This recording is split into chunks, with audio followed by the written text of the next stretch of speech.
Fern டோரஸோட பேரை இனி Spain நாட்டு மக்கள் மறப்பாங்களான்றது டவுட் தான். அந்த மனுஷன் ரெஃப்யூஸ் டு சிங்க் ஒரு டாட்டூ வந்து அவரோட உடம்புல குத்திருக்கிறாருங்க. எக்ஸாக்டா அதுதான் அவரோட லைஃப் ஜேர்னியாவும் இருந்திருக்கு. பார்த்து பார்த்து வளர்த்த ஒரு கிளப் அந்த வலன்சியா.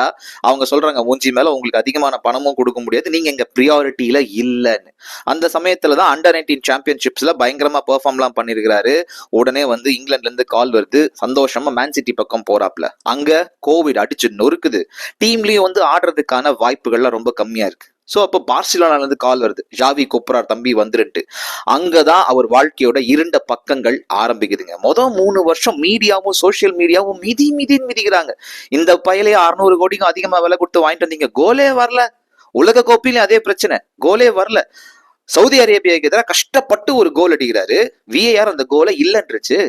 சரி பாத்துக்கலாம்னு சொல்லும் போதுதான் உலக கோப்பை முடியும் தருவாயில அந்த லெப்ட் ஃபுட்ல, அவரோட வீக்கர் ஃபுட்ல வந்த அந்த ஒரு கோல்.